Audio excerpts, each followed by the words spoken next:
they always say it's some type of accident. Now, they came out today saying that it was an accident that he shot Mr. Kingsley. But Mr. Kingsley was shot at 3 times, and also after he was shot, he was handcuffed. So you don't handcuff people, you accidentally shoot.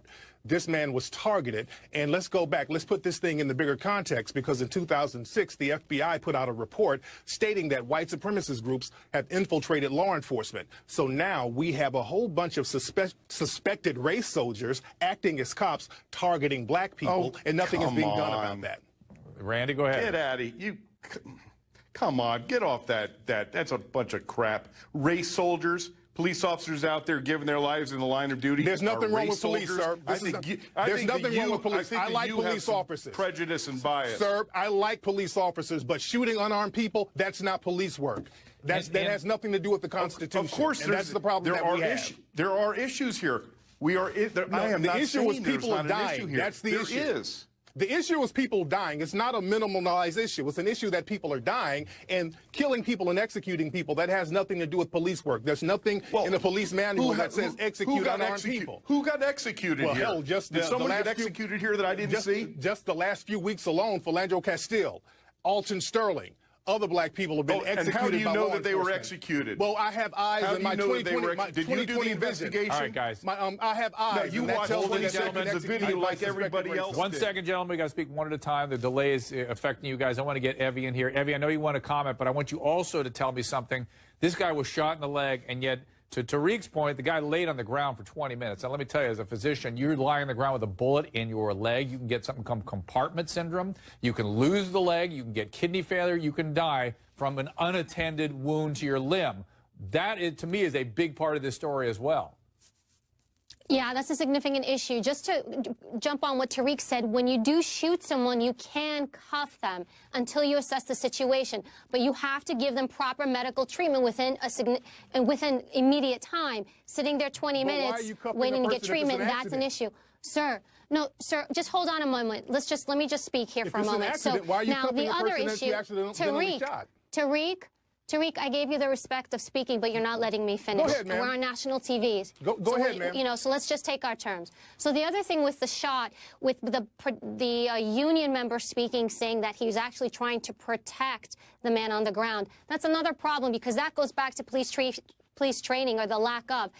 If he's actually shooting, he's actually shot the wrong person. That's a problem. Now we're going back to, like, you don't know how to use your weapon properly. You don't know how to use your discharge. You let out 3 rounds, and they hit the wrong person.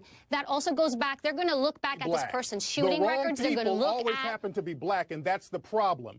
Law enforcement, or the race soldiers posing as cops, they know not to shoot other races of people. You know what? The only people who are getting unarmed, the only unarmed people getting shot just happen to be black. So either we have a big, long coincidence, or we have a system of white supremacy that we need to replace with a system of justice. You didn't see last week the white guy that got shot?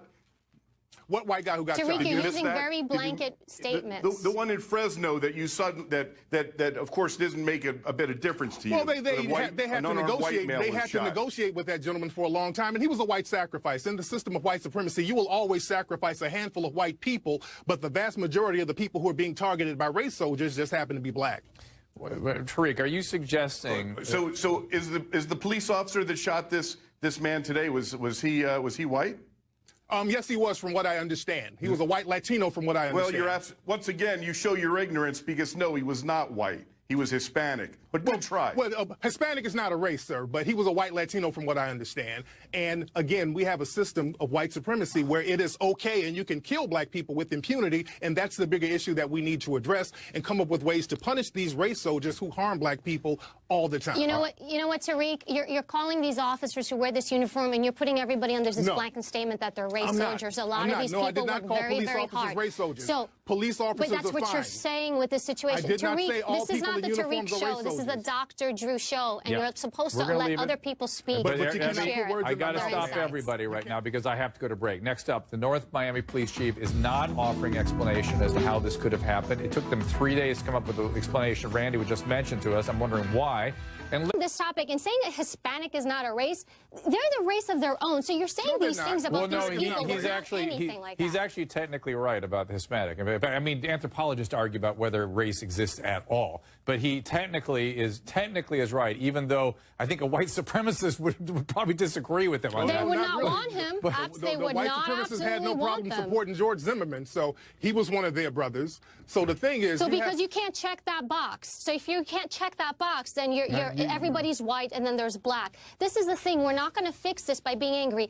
What this officer did, if they prove what he did was wrong, absolutely justice. He should be punished. He should be charged. That's how we fix this. Let's stay back with the story. I want to show you some footage of what happened right after he was shot. Take a look at this. I think they got like 1, 2, 3 sets of handcuffs. They cuff my hands and they flip me over, and I'm laying on the concrete like this right here. I'm bleeding.